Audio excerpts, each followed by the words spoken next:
Hello दोस्तों, golden point academy के online channel में आपका स्वागत है। आज हम पढ़ेंगे भारत का परिचय।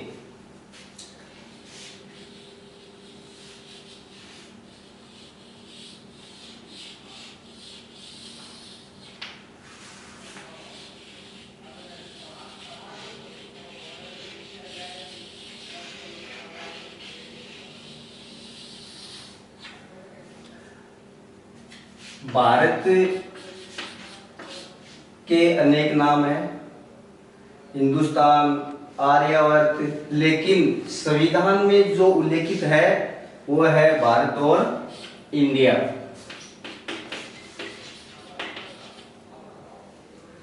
भारत के जो पड़ोसी देश है उनमें पश्चिम साइड में इधर है पाकिस्तान,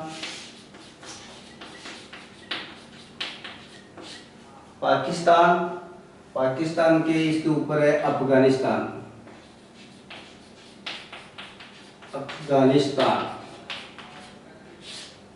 और उत्तर साइड में जो देश है उस देश का नाम है चीन।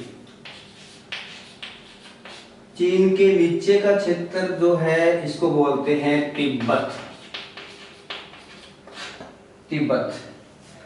और यहाँ पर एक देश है जिसका नाम है नेपाल।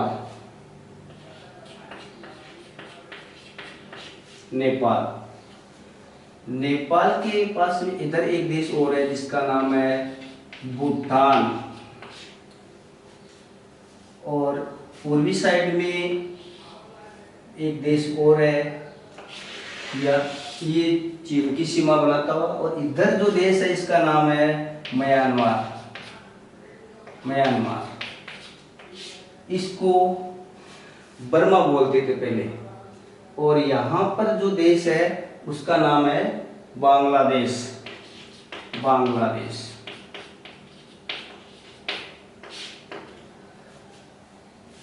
भारत आजाद होने से पहले ये जो यहाँ पर पाकिस्तान और अफगानिस्तान के बीच में एक सीमा है, उस सीमा का नाम है डुरंड रेखा।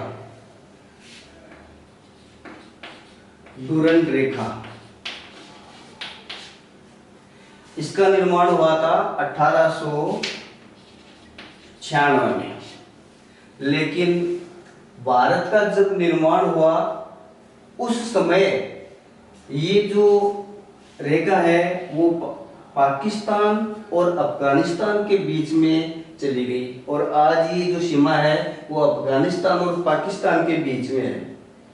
पाकिस्तान और भारत के बीच में जो रेखा है उसका नाम है रेड क्लिफ रेखा। इसका निर्माण हुआ 1947।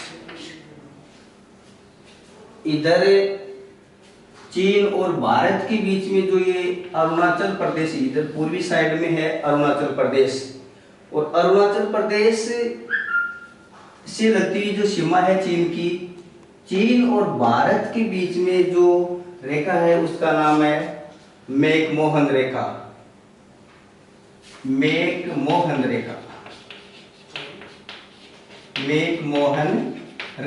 इसी रेखा का निर्माण 1914 में हुआ।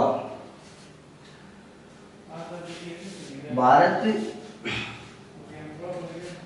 इधर बंगाल की खाड़ी और इस साइड में है अरब सागर।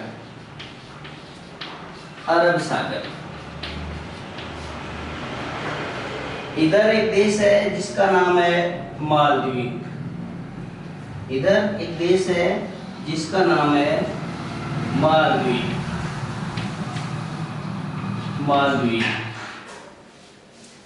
इसके पास में छोटे छोटे द्वीप है, और इन द्वीपों का नाम है लक्षद्वीप।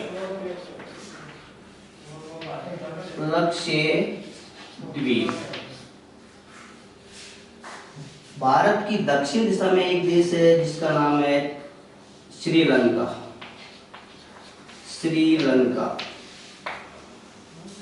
श्रीलंका, श्रीलंका और भारत के बीच में एक जल संधि बनती है और उस जल संधि का नाम है पाक जल संधि। यहाँ पे जो एक जल है, इस जल भारत और श्रीलंका के बीच में जो जल संधि बनती है उसका नाम है पाक जल संधि, पाक जल संधि। बंगाल की खाड़ी में इस साइड में द्वीप है और उस द्वीप का नाम है अंडमान निकोबार द्वीप समूह, अंडमान निकोबार द्वीप समूह, द्वीप समूह। इधर द्वीपों की संख्या देखें तो टोटल जो द्वीप है वो है 204। अरब सागर की ओर जब हम द्वीपों की संख्या देखेंगे, अरब सागर की तरफ टोटल द्वीप है 43 और लक्षद्वीप में यदि हम द्वीपों की संख्या देखते हैं 36 द्वीप है। इधर एक पर्वतमाला है जिसको बोलते हैं पश्चिमी घाट, पश्चिमी घाट। इसका दूसरा नाम है वो है सह्याद्री। जो इस तटीय क्षेत्र है, जो ये भारत का पश्चिमी भाग है, इधर एक पर्वतमाला है और इस पर्वतमाला का नाम जो है वो सह्याद्री, इसका दूसरा नाम है वो सह्याद्री है, सह्याद्री। भारत में सबसे पहले जब मानसून आता है, सबसे पहले तो वो केरल में सबसे पहले शुरुआत होती है, वो केरल से होती है।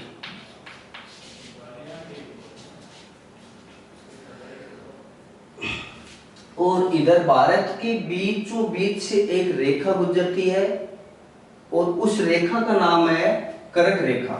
भारत के बिल्कुल बीचों बीच से एक रेखा गुजरती है जिस रेखा का नाम है कर्क रेखा, कर्क रेखा। ये भारत के 8 राज्यों से गुजरती है, भारत के 8 राज्यों में से गुजरती है, जिसमें पहला जो राज्य है वो गुजरात, गुजरात के बाद में राजस्थान, मध्य प्रदेश, छत्तीसगढ़, पश्चिमी बंगाल, फिर आगे आगे आपका मिजोरम और त्रिपुरा। इस प्रकार से 8 राज्यों में से होकर ये जो कर्क रेखा है वो गुजरती है। इसके बाद में हम देखते हैं कि भारत जो है इसमें बीचों इधर एक पर्वतमाला और है जिसका नाम है विंध्याचल पर्वतमाला, विंध्याचल, विंध्याचल पर्वतमाला, विंध्याचल पर्वतमाला। और राजस्थान में एक रेखा जो गुजरात के खेड़ बर्मा से लेकर के और दिल्ली का जो रायसेन की पहाड़ियां हैं वहां तक जाती है, उस पर्वतमाला का नाम है अरावली पर्वतमाला, अरावली पर्वतमाला। अरावली पर्वतमाला जो गुजरात के खेड़ बर्मा से स्टार्ट होती है और राजस्थान से होती हुई ये दिल्ली की जो रायसेन की पहाड़ियां हैं वहां तक ये जाती है।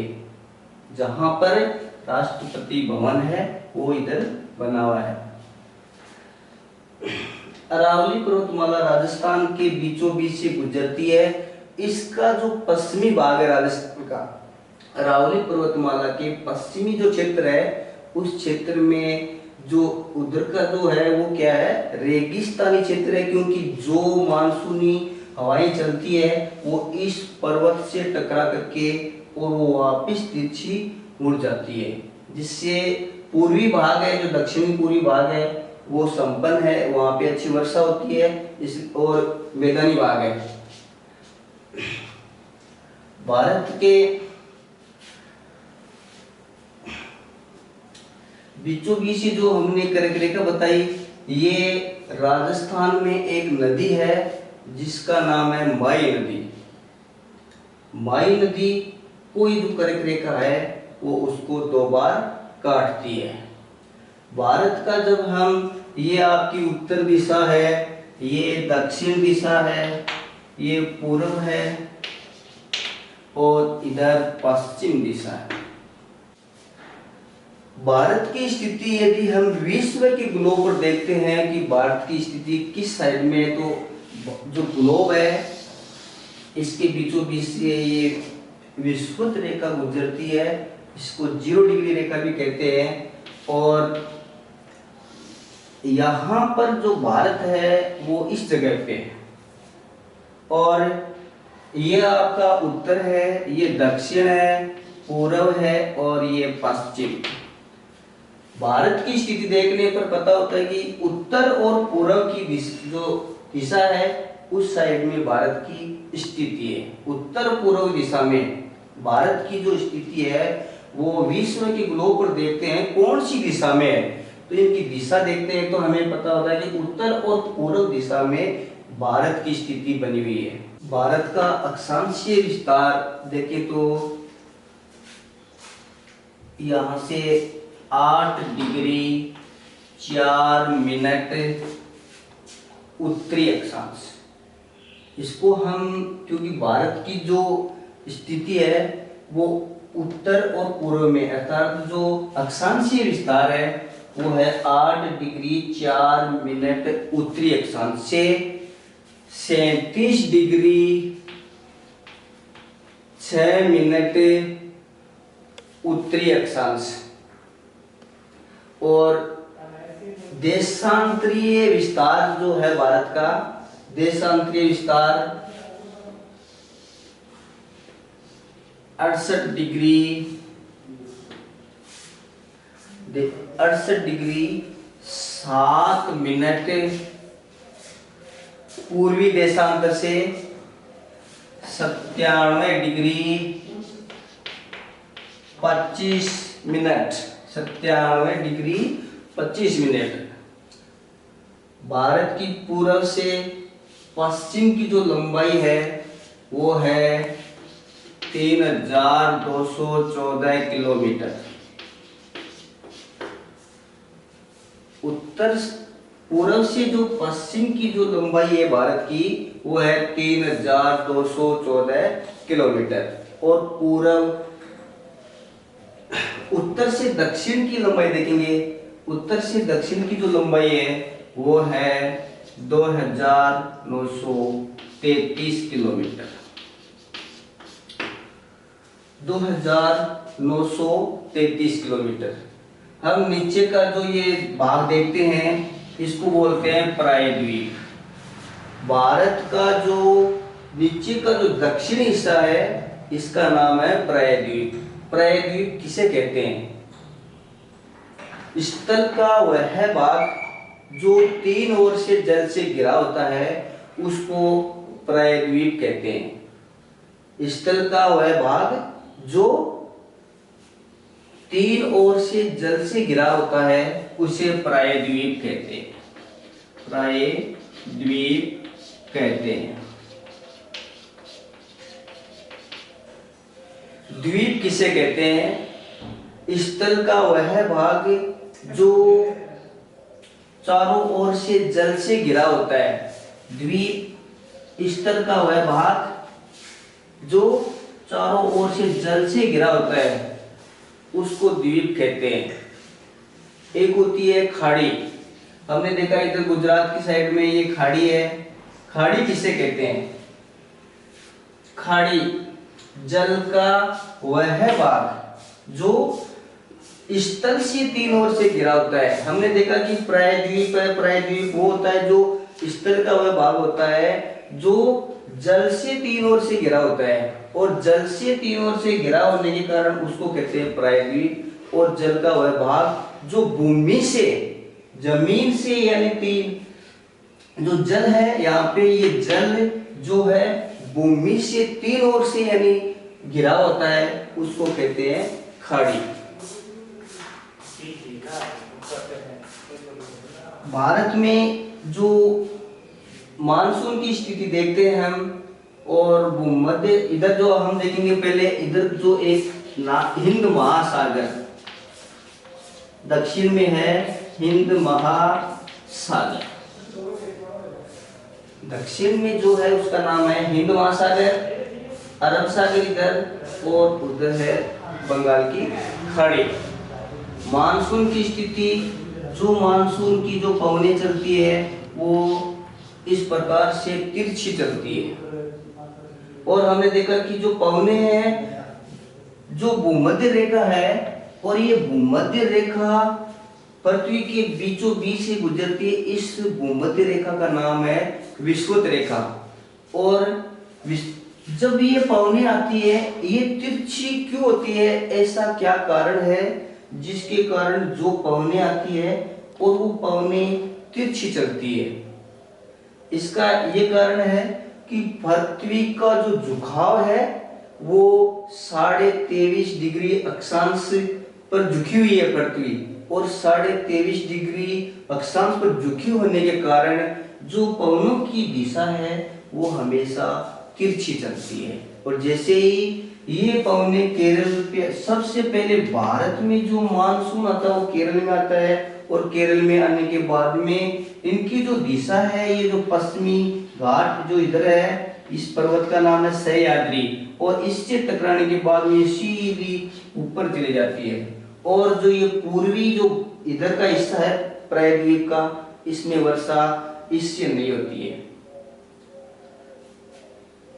भारत में ये पवनें आगे जाकर के और धीरे धीरे उत्तर की ओर चलती हुई वर्षा करती है।